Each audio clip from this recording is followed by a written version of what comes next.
I'll create a gripping 6-part story based on this title, with each part being exactly 1,000 words. Let me craft a story that blends suspense, emotional drama, and authentic American elements as requested. Artifacts, artifact type equals, text/markdown, ID equals, story, title equals, a human slave was dragged before the queen, and she freed him. Part 1, chains. Marcus Dawson's wrists bled as the zip ties cut deeper with each stumble down the marble corridor. 2 men in black suits dragged him forward, their grips vice-tight on his arms. His swollen left eye could barely open, and copper-tasting blood filled his mouth from where they'd struck him in the van. 36 hours ago, he'd been a freelance journalist working on what seemed like just another corporate corruption story in Chicago. Now he was being hauled like livestock through a mansion that looked like it belonged to royalty, not an American business mogul. "Keep moving," the larger guard growled, shoving him forward when Marcus slowed to catch his breath. His ribs screamed in protest. The hallway opened into a cavernous room with floor-to-ceiling windows overlooking Lake Michigan. Evening light spilled across Italian marble floors and illuminated priceless artwork. At the far end sat a large desk of polished walnut, and behind it, the woman they called the Queen of Chicago. Eleanor Blackwood didn't look up as they entered. Her silver-streaked black hair was pulled into a perfect chignon, her slender fingers tapping methodically on a keyboard. At 58, she commanded the Blackwood Group, a conglomerate with tentacles in everything from real estate to pharmaceuticals. The media painted her as a self-made billionaire and philanthropist. Marcus had spent 6 months uncovering a different story. "Ms. Blackwood," one guard announced. "We brought him as requested." Eleanor finished typing before finally raising her eyes. They were a startling blue, cold as winter ice on the lake outside.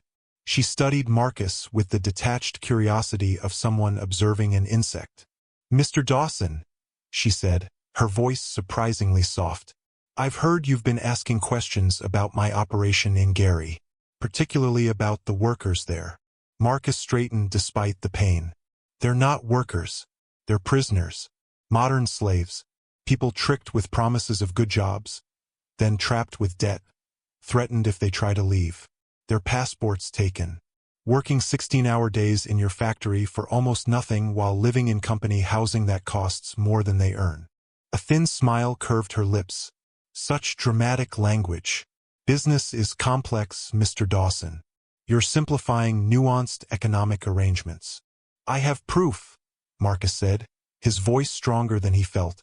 "Testimonies, financial records, evidence of human trafficking. Your nuanced economic arrangement violates federal law." One guard struck him hard across the face. Marcus stumbled but kept his feet. The taste of blood grew stronger. "That's enough, James," Eleanor said softly. Then to Marcus, "Where are these records now?" Marcus stayed silent. The flash drive was hidden, and the files were encrypted and backed up. If he died, they'd still reach the FBI and the Chicago Tribune. Eleanor sighed and stood, smoothing her charcoal designer suit. She walked around the desk and approached him. Up close, her perfume smelled of jasmine and something metallic, like money. "You know what they call me," she said. "The Queen," Marcus answered, "of Chicago's underground." She smiled, pleased. "Do you know why? Because you rule through fear and money. Because no one crosses you without consequences." "No," she said, circling him slowly. "Because a queen understands power differently than a king. Men think power is something you take. Women know it's something you cultivate." She stopped in front of him. "Kings conquer. Queens transform." Her eyes narrowed as she studied his battered face. "You look terrible. James has always been overzealous." Marcus laughed, a harsh sound. "Is that supposed to be an apology? For kidnapping me? For what you've done to hundreds of workers?" "I don't apologize, Mr. Dawson. I solve problems." She snapped her fingers, and a young woman appeared with a small silver case. Eleanor took it and dismissed her with a nod. "Your investigation poses a significant problem for me," she continued, opening the case to reveal a syringe. "You see, I've spent decades building my empire. I've navigated recessions, competitors, and federal investigations. I've outlasted 3 husbands and countless rivals. But times change. Methods evolve. Marcus tried to back away, but the guards held him firmly. "What are you doing?" His heart hammered. "Killing me won't stop this. People know what I've found." She laughed, a genuine sound that transformed her face. "Kill you? How barbaric and ineffective." She lifted the syringe to the light. "No, Mr. Dawson. I'm going to do something far more dangerous." "What?" Marcus asked, unable to hide his fear. Eleanor Blackwood's ice-blue eyes locked with his. "I'm going to free you." Before he could process her words, she nodded to the guards. One tightened his grip while the other tore open Marcus's sleeve. The needle slid into his arm, and almost immediately, the room began to spin. "What did you?" His tongue felt thick. "Just a mild sedative. When you wake up, you'll be somewhere safe. And then, Mr. Dawson, you and I are going to have a very different conversation." As darkness closed in, Marcus heard her final words, a whisper both promising and threatening. "Because sometimes, Mr. Dawson, freedom is the heaviest chain of all." Marcus woke to the sound of waves. Not the violent crash of ocean surf, but the gentle lapping of lake water against a shore. His head pounded as consciousness returned, memories flooding back in disjointed flashes. Being dragged before Eleanor Blackwood, the queen of Chicago's underworld, the sting of a needle in his arm. He bolted upright, instantly regretting the sudden movement as pain shot through his ribs. The room spun momentarily before settling into focus. He was lying on a king-sized bed in what appeared to be a luxurious lake house. Floor-to-ceiling windows revealed a pristine view of Lake Michigan at dawn, the Chicago skyline a distant silhouette against the rose-gold horizon. "I wouldn't move too quickly," a woman's voice advised. "The sedative takes time to fully clear your system." Marcus turned to find Eleanor Blackwood sitting in an armchair across the room, looking impeccable in a cream silk blouse and tailored pants. She held a steaming mug between her hands, watching him with those unnerving blue eyes. "Where am I?" His voice came out as a croak. "My private retreat, about an hour north of the city." She gestured toward a side table where a carafe of water stood. "Drink. You're dehydrated." Marcus hesitated, then reached for the water. His wrists were no longer bound, though angry red marks remained where the zip ties had cut into his flesh. "Why am I here? What do you mean you freed me?"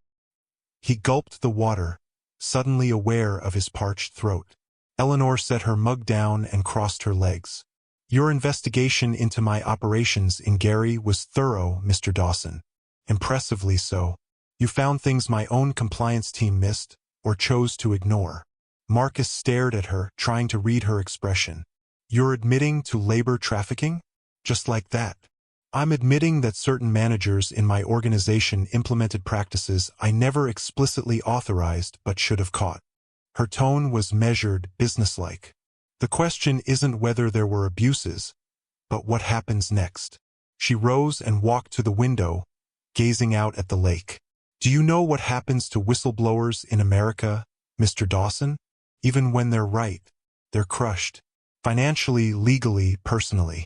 Their lives become a cautionary tale." "Is that a threat?" She turned, something like amusement flickering across her face. "It's reality. If you publish your exposé, I'll fight it with every resource at my disposal. My legal team will tie you up for years. You'll be bankrupted. Your reputation will be questioned. And even if some version of your story eventually emerges, the workers you're trying to help will likely be deported or scattered, with no restitution." Marcus swung his legs off the bed, ignoring the dizziness. "So what's your alternative? Keep me prisoner here? Kill me after all? I told you yesterday, I'm freeing you." She walked to a desk and picked up a tablet, bringing it to him. "Look at this." The screen showed financial statements, transfer authorizations, and legal documents. Marcus scrolled through them, his journalist's eye quickly grasping what he was seeing. "You've..." He looked up at her in disbelief. "You've paid them all. Back wages, damages, even relocation costs. Yes, every worker identified in your investigation has received compensation exceeding what they're legally entitled to. Additionally, I've initiated a complete restructuring of operations at the Gary facility, replaced the entire management team, and implemented oversight protocols that exceed federal requirements. Marcus scrolled further, finding signed testimonials from workers confirming receipt of payments. Why would you do this? This must have cost millions. Eleanor's smile was tight. 17 million to be precise. A fraction of what a prolonged legal battle and reputation damage would cost. I'm a businesswoman, Mr. Dawson. I calculate risks and returns.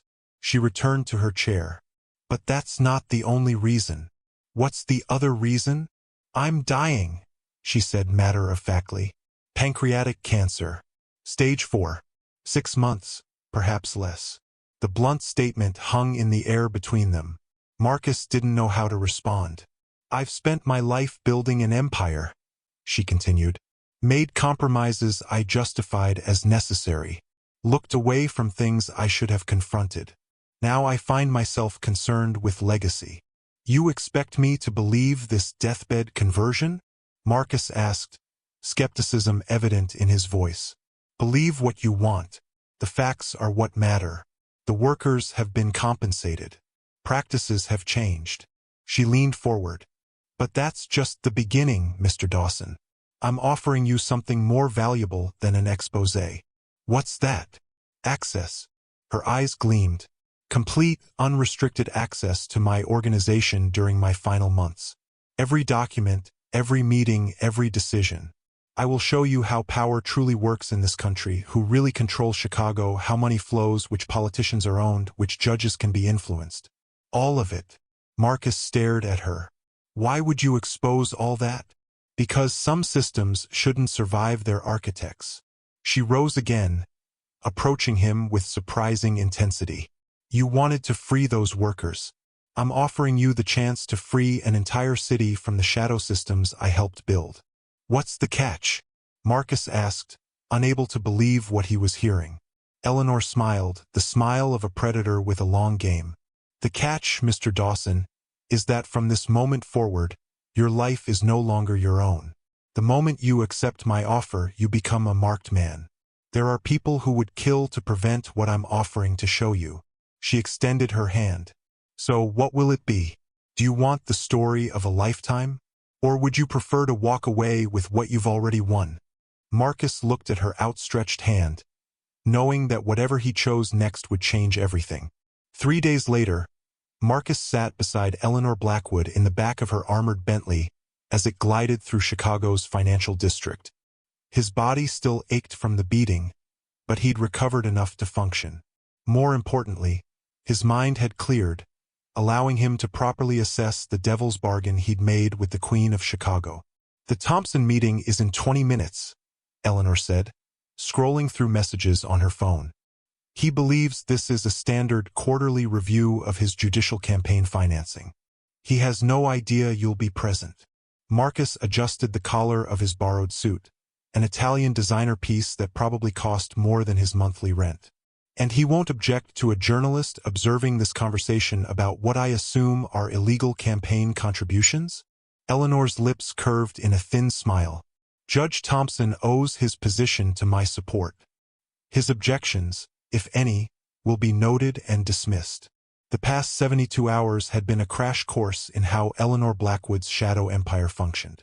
True to her word, she had opened doors Marcus hadn't even known existed, revealing a parallel power structure that operated beneath Chicago's official governance. Politicians, judges, police officials, all connected through an intricate web of favors, threats, and financial relationships that Eleanor controlled with terrifying precision.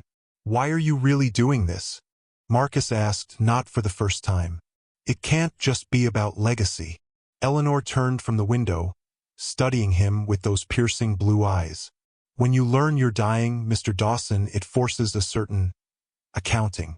I've spent decades accumulating power while telling myself the system was corrupt before I entered it, that I was merely playing by established rules. She paused, her gaze drifting to the gleaming skyscrapers outside, several bearing the Blackwood name. But at some point, you stop playing the game and become the game.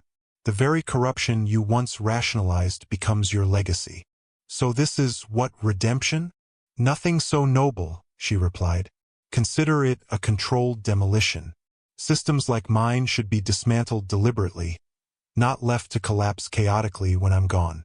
The vacuum created by my death would trigger a power struggle that would hurt innocent people. The car turned onto a private drive leading to one of Chicago's most exclusive clubs, a place where the city's elite made decisions far from public scrutiny. There's something you're not telling me, Marcus said as the car stopped. Eleanor gathered her purse, her movements deliberate. Many things, Mr. Dawson. We've only just begun. Inside, they were escorted through the club's hushed interior to a private room where a silver-haired man in his 60s waited. Judge Raymond Thompson rose as they entered, his practiced smile faltering at the sight of Marcus. Eleanor, I wasn't aware you were bringing a guest, he said, eyes darting nervously between them. Raymond, meet Marcus Dawson.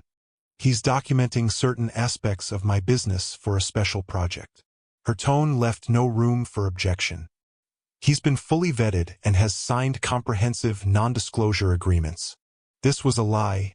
Marcus had signed nothing, but Thompson seemed to accept it, though his discomfort remained visible. Now, Eleanor continued, taking a seat at the head of the table, let's discuss your re-election campaign. The fundraising numbers seem concerning. What followed was a 40-minute conversation that casually dismantled Marcus's remaining illusions about judicial independence. Thompson needed $2 million for his campaign. Eleanor would provide it through a network of shell companies and PACs that made the money impossible to trace. In exchange, Thompson would continue ensuring favorable rulings for Blackwood interests. The most shocking part wasn't the corruption itself. Marcus had suspected as much from his investigation, but the casual, business-as-usual manner in which they discussed subverting democracy. When Thompson left, visibly relieved to escape, Eleanor turned to Marcus. Your thoughts? How many judges do you own in Chicago? Own is an inelegant term, but I have varying degrees of influence over 7 circuit court judges, 3 appellate judges, and 1 state Supreme Court justice. She gathered her papers. Judge Thompson is actually among the more principled. Some require significantly less persuasion. Marcus felt sick. And you've been doing this for nearly 30 years, she finished. Though the methods have evolved. It used to be more direct, cash in envelopes. Now it's all campaign finance and speaking engagements. Same result, better legal protection. As they prepared to leave, Eleanor's security chief appeared at the door, his expression tense. Ms. Blackwood, we have a situation. Mr. Costas is here. Eleanor's posture changed instantly. Nicholas is here? Now? Yes, ma'am. He's demanding to see you. Says it's about the Gary situation. Marcus recognized the name, Nicholas Costas, Eleanor's nephew and heir apparent to the Blackwood Empire. According to the files he'd reviewed, Costas had directly overseen the labor trafficking operation in Gary. This complicates things, Eleanor murmured, almost to herself, to her security chief. Tell him we'll meet in the main lounge. Give us 5 minutes. When he left, she turned to Marcus. This is earlier than I anticipated. Nicholas must have connected the dots about the Gary payments. Will he recognize me? Marcus asked, suddenly aware of his vulnerability. Doubtful. But he'll certainly ask who you are. She studied him thoughtfully. From this moment, Mr. Dawson, everything accelerates. Nicholas is not as measured as I am. He represents exactly the kind of chaos I'm trying to prevent after my death. What do you want me to do? Observe. Say little. Follow my lead. She straightened her jacket. And understand that from this moment forward, your life depends on your ability to play the role I assign you. In the main lounge, Nicholas Costas waited like a storm about to break. Tall and expensively dressed, with Eleanor's same ice-blue eyes, he radiated barely contained fury. Those eyes narrowed as they approached, taking in Marcus with suspicious assessment. Aunt Eleanor, he said, kissing her cheek with cold formality. I've been trying to reach you for days. Imagine my surprise when I learned about the Gary situation from our lawyers rather than from you. Nicholas, this is hardly the place, Eleanor replied calmly. And I don't believe you've met my new associate, Marcus Bennett. He's helping with the transition planning. Marcus kept his face neutral despite the alias. Nicholas gave him a dismissive glance before focusing again on his aunt. $17 million, transferred without board approval. Complete management replacement. What the hell are you thinking? His voice remained low, but the intensity was unmistakable. I'm thinking that I'm still CEO, Nicholas, and that compliance issues needed to be addressed. Compliance. He nearly spat the word. Since when do we cave to blackmail from some journalist? We have procedures for handling these situations. Marcus felt a chill run through him at the casual reference to procedures for dealing with whistleblowers. Eleanor's voice hardened. Those procedures are exactly what I'm reevaluating, Nicholas. Things are changing. You would be wise to adapt. Their eyes locked in silent combat, the Queen and her presumed successor, suddenly at odds. We need to talk privately, Nicholas finally said, glancing at Marcus with undisguised hostility. Without your new associate. Soon, Eleanor promised. For now, I have other appointments. We'll discuss everything at the board meeting tomorrow. As they walked away, Marcus felt Nicholas's gaze burning into his back. He doesn't know you're dying, does he? Marcus asked once they were safely in the car. Eleanor looked suddenly tired, the mask of strength slipping momentarily. No, only my doctors, and now you know that. Nicholas believes he has time to wait for his inheritance. Learning otherwise would accelerate his plans and greatly increase your danger. And mine, Marcus noted. Yes. Her gaze was direct. The game has changed, Mr. Dawson. Nicholas will investigate you. The alias won't hold for long. When he discovers who you really are. She left the sentence unfinished. What exactly am I walking into here, Eleanor? Marcus asked, the use of her first name unconscious. She looked out at the city, her city, with an expression Marcus couldn't quite read. War, Mr. Dawson. A succession war. And I've just made you a central piece on the board. The Blackwood Group's headquarters occupied the top 15 floors of a gleaming downtown Chicago tower. Marcus stood at the floor-to-ceiling windows of the conference room on the 50th floor, watching a storm roll in from Lake Michigan.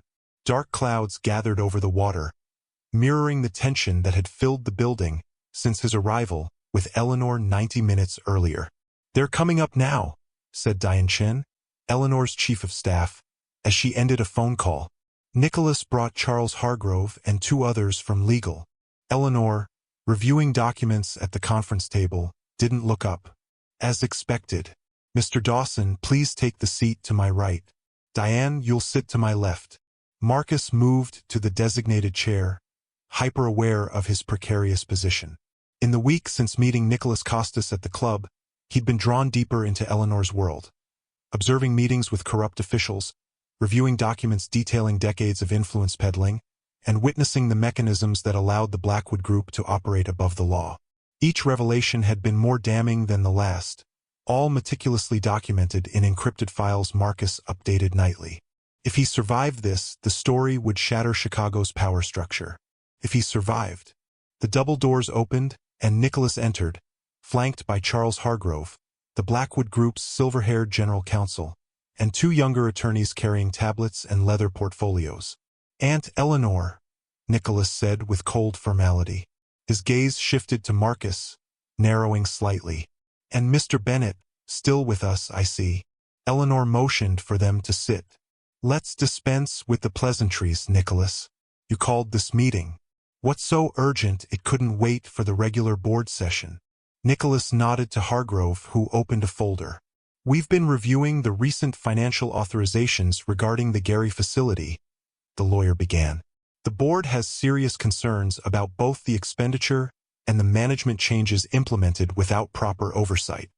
The board, Eleanor repeated, her tone making it clear she knew exactly who had stirred up these concerns. Charles, I've been CEO of this company for 27 years. During that time, I've had full authority to address compliance issues as I see fit. Compliance issues? Nicholas interrupted. That's a convenient euphemism for caving to blackmail. We've identified the journalist who was investigating Gary. Marcus Dawson. He practically spat the name. A nobody freelancer who somehow got access to internal documents. Marcus kept his expression neutral despite the pounding of his heart. Nicholas glanced at him again, a flicker of suspicion crossing his face. Our standard procedure would be to handle this legally and quietly, Nicholas continued. Instead, you unilaterally decided to pay off workers and restructure management. The financial impact is negligible compared to the potential legal and reputational damage, Eleanor cut in. The practices at Gary violated federal labor laws. Had Mr. Dawson's findings become public, we would be facing criminal charges, not just civil penalties. We have safeguards for these situations, Nicholas insisted. You mean we have judges and officials we've compromised? Eleanor said flatly. Those aren't safeguards, Nicholas. They're vulnerabilities. Eventually, someone incorruptible comes along. Nicholas leaned forward. Since when are you concerned about corruption, Aunt Eleanor? You built this system, and I'm still in charge of it. Her voice was steel. Charles, please remind my nephew who holds controlling interest in this company. Hargrove cleared his throat. Ms. Blackwood maintains 51% voting control. Her decisions on operational matters can't be overridden by the board unless they violate corporate bylaws. Nicholas's jaw tightened. This isn't about bylaws. It's about your sudden change in approach. For nearly 3 decades, you've handled threats aggressively. Now you're capitulating and bringing in outside consultants. He nodded toward Marcus.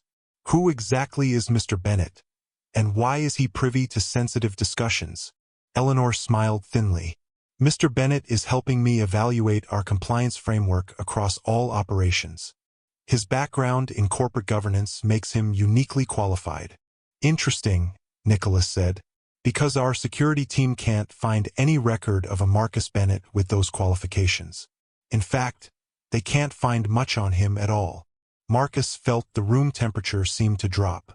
Eleanor remained impassive.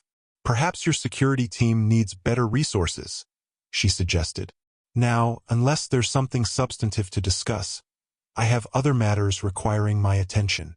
Nicholas stood, buttoning his suit jacket. This isn't over, Aunt Eleanor. The board has requested a full audit of recent decisions, and I'll be conducting my own inquiry into your new associate. After they left, Diane exhaled loudly. That went about as well as could be expected. No, Eleanor said, her voice suddenly weaker. It went exactly as I expected.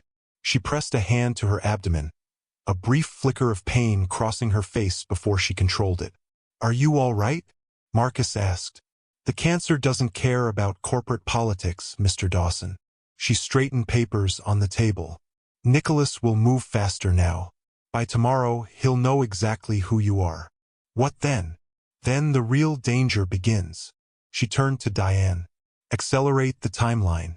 Move everything forward by 48 hours. And activate the contingency protocol for Mr. Dawson. Diane nodded and left the room. Eleanor turned to Marcus. Tonight, you'll be moved to a secure location. Your apartment isn't safe anymore. I need to get my equipment, my laptop, the backup drives. Already taken care of. A team retrieved everything this morning. Marcus stared at her. You had people break into my apartment? Would you prefer Nicholas's people did it? She countered. They wouldn't just take your equipment, Mr. Dawson. Before he could respond, her phone buzzed. She checked the message, her expression darkening. We need to move. Now. She pressed a button on the conference phone. Security, this is Blackwood.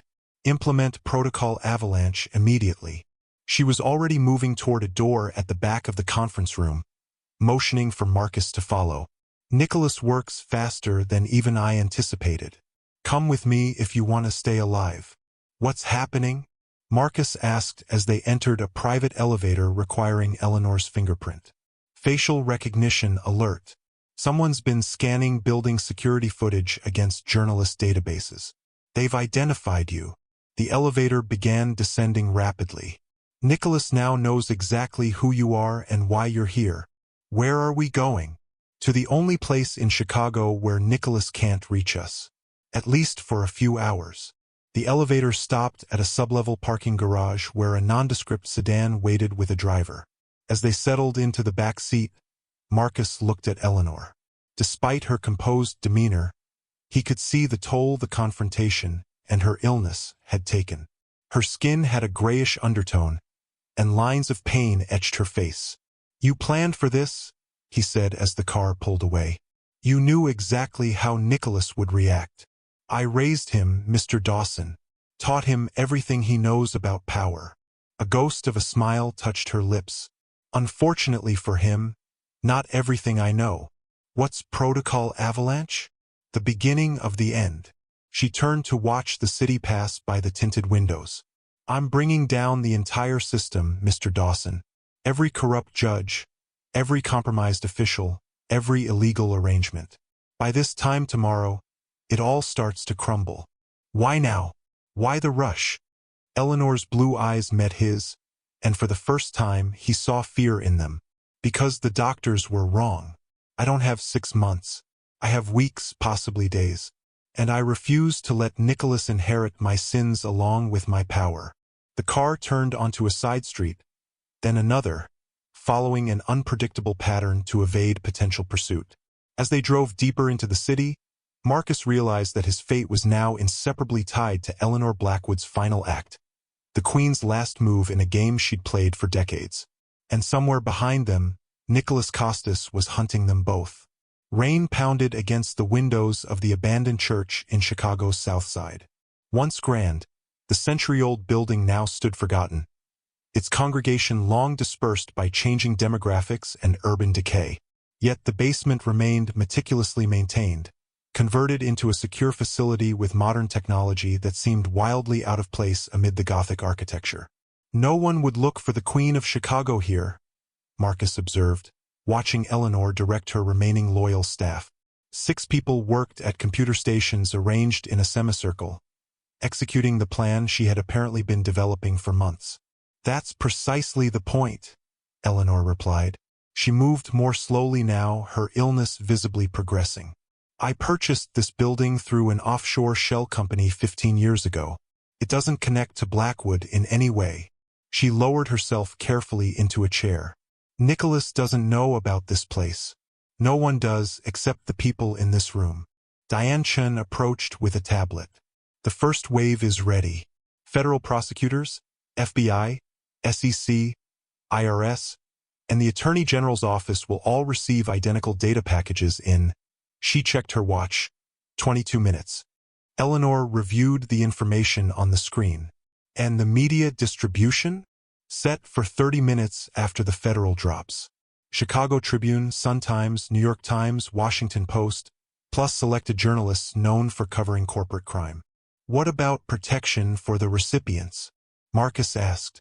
"Each package includes evidence implicating multiple officials," Eleanor explained. "Too many powerful people to coordinate a cover-up. The mutual suspicion alone will prevent a unified response." She scrolled through the tablet. "Additionally, dead man switches are in place.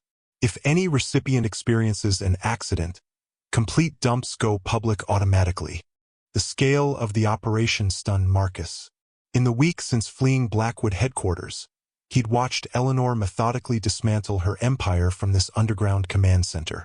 The encrypted files he'd been collecting formed just one part of a massive trove of evidence documenting decades of corruption. "You've been planning this for months, haven't you?" he asked. "Long before I started investigating Gary." "Since the diagnosis last year," she confirmed. "Initially as insurance against enemies, then as a legacy project when the prognosis worsened." She gestured toward him. "Your investigation was a catalyst. It showed me exactly where to start unraveling the knot." One of the technicians called Diane over. After a brief discussion, she returned to Eleanor, her expression grave. "Nicholas has deployed search teams throughout the city. Police units, private security, even some street gangs. He's offering 100,000 for information on your whereabouts. Eleanor seemed unsurprised. He'll increase that offer every hour. Has he accessed the contingency accounts? Not yet. Treasury protocols are holding. He's locked out of 16 major accounts and all offshore holdings. Small mercies, Eleanor murmured. She turned to Marcus. You understand what happens next? Once these revelations hit, there's no safe place for you in Chicago. Too many powerful people will want you silenced. Not just Nicholas. I knew the risks when I agreed to this, Marcus said, though the reality of his situation was still sinking in. Nevertheless, preparations have been made. She nodded to Diane, who handed Marcus a small envelope. New identity, access to funds, a property in Seattle where you can lie low while writing your exposé. Everything you need to disappear. Marcus opened the envelope, finding ID documents, bank cards, and keys. You're just letting me walk away? With everything I know. That was our arrangement. Eleanor's gaze was steady. The truth deserves a skilled narrator, Mr. Dawson. I'm entrusting you with the epilogue. A series of alerts sounded from the computer stations. One of the technicians called out, Ms. Blackwood, we have movement at your lakeshore residence. Security cameras show multiple vehicles approaching. Armed personnel. Eleanor straightened. Nicholas is getting impatient. How long until the data drops? 17 minutes, Diane answered. Maintain the timeline, Eleanor ordered. Then to Marcus. It appears our window is narrowing. You should prepare to leave. There's a vehicle ready. Before Marcus could respond, another technician spoke urgently. Perimeter breach at entrance 3. We have multiple hostiles entering the main church level. The room froze. Eleanor's eyes widened slightly, the first time Marcus had seen her truly surprised. How did they find us? She demanded. Diane was already reviewing security feeds. Unknown, but they're moving with purpose.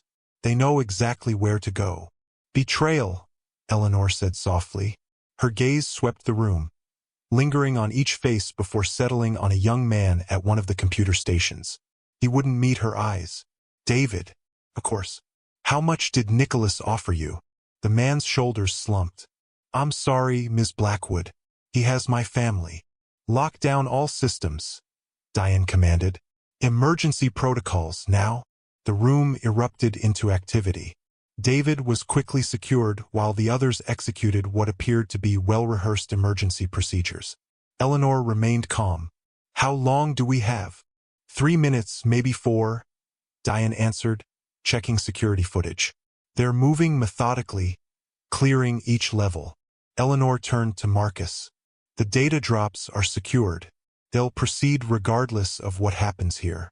But you need to leave immediately. There's a tunnel exit that will take you to the vehicle. Marcus hesitated. What about you? Something like a genuine smile crossed Eleanor's face. My journey ends here, Mr. Dawson. I've known that from the beginning. I can't just leave you to face Nicholas. You can and you will, she said firmly. Your survival ensures the story survives. My death changes nothing. The cancer would take me within weeks anyway. Diane approached with a small hard drive. The final package. Everything we discussed, plus contingency files. She handed it to Marcus. The complete blueprint of the Blackwood operation. Every name, every transaction, every connection.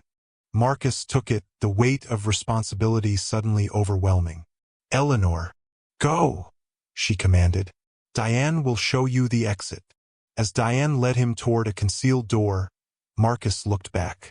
Eleanor Blackwood sat straight-backed at the main console, dignity intact, preparing to face her nephew and her fate. Their eyes met one last time across the room, the Queen and the journalist she had chosen as her chronicler. Then he was moving through a narrow passage, the sounds of approaching hostiles growing louder behind them. Diane punched a code into a keypad, opening a steel door that revealed a dimly lit tunnel. Follow it to the end. The car will be waiting with everything you need. She handed him a gun. Just in case. Do you know how to use it? Marcus nodded, though he'd never fired a weapon in his life. Good luck, Mr. Dawson. Make it count. She closed the door behind him. Alone in the tunnel, Marcus moved as quickly as he could, the hard drive secure in his pocket. Behind him, he heard muffled sounds of gunfire. He forced himself to keep moving forward. At the tunnel's end, he emerged into a small garage where a nondescript SUV waited with the keys in the ignition. As he started the engine, his phone buzzed with a news alert. He checked it, his breath catching. The first wave had hit. Headlines about the Blackwood corruption scandal were already breaking across major outlets. Eleanor's plan was in motion, unstoppable now. As he drove away from the church, rain still pounding on the windshield, Marcus realized that Eleanor Blackwood had indeed freed him, not just from the immediate danger of Nicholas's pursuit, but from the constraints of a system designed to silence truth. In her final act of rebellion against the corrupt empire she had built, the Queen had chosen to dismantle it herself. And she had chosen him to tell the story. 6 months later, Marcus Dawson sat in a Seattle coffee shop, watching rain streak the windows as his latest article in the New York Times went live. Chicago's Shadow Government. Month 6 of the Blackwood Revelations, read the headline. His byline appeared below, no longer hidden, no longer afraid. The fallout from what the media now called the Queen's Gambit had exceeded even Eleanor's calculations. 17 judges removed from the bench. 34 public officials indicted. 6 major corporations facing federal charges. The mayor of Chicago resigned. 3 senators under investigation. A web of corruption unraveled thread by thread, each disclosure leading to new revelations. Marcus took a sip of coffee, watching the article accumulate comments and shares in real time. The series had won him a Pulitzer nomination and transformed him from an obscure freelancer into one of America's most prominent investigative journalists. His phone buzzed with a text from his editor. Trending nationwide already. Call when you can. As he set the phone down, a woman slid into the seat across from him. Diane Chun looked different. Her hair shorter, glasses instead of contacts, dressed in casual clothes rather than the impeccable business attire she'd worn as Eleanor's chief of staff. "You're getting careless," she said without preamble. "Same coffee shop 3 days in a row." Marcus shrugged. "The danger period has passed. Nicholas is too busy fighting extradition from the Cayman Islands to worry about me. There are others besides Nicholas who lost everything because of these articles. Don't underestimate desperate people." She glanced around the cafe before sliding a USB drive across the table. "The final installment, as promised." Marcus pocketed it. "How much more is there? This completes the record. Everything Eleanor intended you to have." Diane's expression softened slightly. "She would be pleased with what you've done with it. The articles are thorough but measured. You've focused on the systems rather than sensationalism." "I had a good teacher," Marcus replied. "How are you doing?" "Still in witness protection." "Protection program, yes. Witness implies I'm testifying, which I'm not. Eleanor's evidence speaks for itself. I'm simply unavailable for questioning." Marcus studied her face. "You were with her at the end, weren't you? In the church." Diane looked away, her composure slipping momentarily. "Yes. What happened after I left? The official reports are vague." She was quiet for a long moment. "Nicholas arrived with 8 men. They expected resistance, but Eleanor had sent everyone else out through different exits. She was alone at the command center when they found her." "She faced him alone? Why?" "She wanted to see his face when the first revelations hit. Wanted him to understand that she had orchestrated everything." Diane's voice remained steady, but Marcus could hear the emotion beneath. "According to the security footage I recovered, she was calm. Told him she had terminal cancer, that she had chosen to dismantle what she'd built rather than let him inherit it." "How did he react?" "Rage initially, then bargaining. He thought he could still contain it somehow." While they were talking, the first news alerts started coming through on everyone's phones. That's when he realized the scale of what she'd done. Marcus leaned forward. "The police report says she died of natural causes." A ghost of a smile touched Diane's lips. In a manner of speaking, she had prepared. The cancer was real, but she chose her moment. A capsule hidden in her ring. Nicholas was still processing the situation when she bit down on it. She was gone before he could react. She poisoned herself? In front of him, her final act of control. She denied him even the satisfaction of retribution. Diane checked her watch. The security footage is on that drive, along with her final message to you. She recorded it the day before. Marcus felt a tightness in his chest. I never really understood her.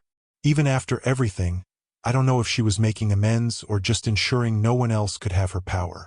Perhaps both, Diane suggested. Does the motivation matter, given the results? It matters to the story, to understanding who she really was. Then perhaps her message will help. Diane stood, preparing to leave. One more thing. The account she established for you, there's been another deposit. Significant. Her final bequest, with instructions that it be used to establish a fund for investigative journalism.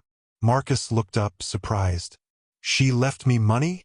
She left you a mission, Mr. Dawson. The money is just a tool. Diane adjusted her jacket. We won't meet again. Good luck with the final article. After she left, Marcus sat for a long time watching the rain. That night in his apartment, he connected the drive to a secure computer. The video file was labeled simply Final. Eleanor Blackwood appeared on screen, seated in what looked like her lake house. The timestamp showed it was recorded the day before their final meeting. She looked gaunt, the cancer clearly advancing, but her eyes remained sharp, her posture regal. Mr. Dawson, she began. If you're watching this, then events have proceeded as anticipated. My time is ending, but the work continues through you. She paused, seeming to gather her thoughts. You asked me once why I chose to dismantle everything I built. The easy answer would be redemption, but that would be a lie. I don't believe in redemption, not for someone like me. She looked directly into the camera, her gaze as penetrating as it had been in person. What I believe in is balance. For decades, I accumulated power by exploiting a corrupt system. I told myself I was simply playing by established rules, but in truth, I perfected those rules.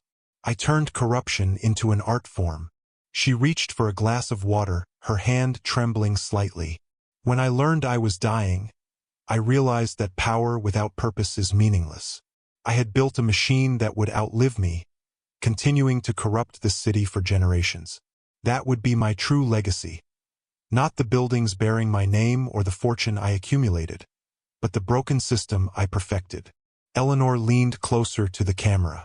I chose you, Mr. Dawson, because you had the courage to challenge that system when no one else would. You could have been silenced like so many others, but you persisted. That persistence earned you not just my attention, but my respect. She smiled slightly. I freed you that first day in my office, but in truth, you freed me as well. You gave me the opportunity to bring balance to my life's work. Not redemption, I make no claims to that, but perhaps a recalibration of the scales. Her expression grew serious again. The final documents I've provided contain the complete blueprint of how power truly operates in this country. Use it wisely. Some revelations should be immediate. Others may require patience. Trust your judgment. You've earned that right. She was quiet for a moment, seeming to look beyond the camera, perhaps into the future she would not see. They will call me a criminal, a corrupting influence, perhaps even a monster. They will not be wrong. But perhaps they will also remember that, in the end, I chose to break the machine rather than let it continue without me. Eleanor straightened, summoning her remaining strength. This is my final command as the Queen of Chicago. Tell the truth, Mr. Dawson. All of it. The complete story. My crimes and my final act. Let history judge me as I truly was, not as I pretended to be. Her eyes held the camera for a long moment.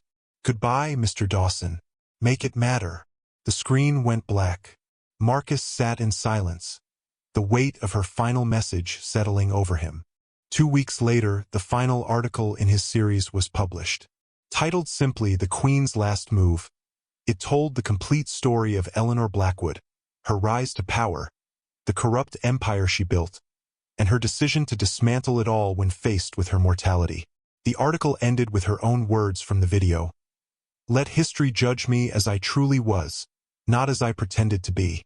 In the years that followed, as Chicago rebuilt its institutions and created new safeguards against corruption, Marcus often thought about Eleanor Blackwood, the queen who had enslaved a city through money and influence, and who had, in her final act, freed not just him but an entire system from her own corrupting grasp. She had been right about one thing. Her legacy wasn't found in buildings or bank accounts, but in the fundamental rebalancing of power she had triggered. Not redemption, perhaps, but something equally powerful, truth, finally exposed to light. And in the end, that truth had been her most lasting bequest, to him, to Chicago, and to history.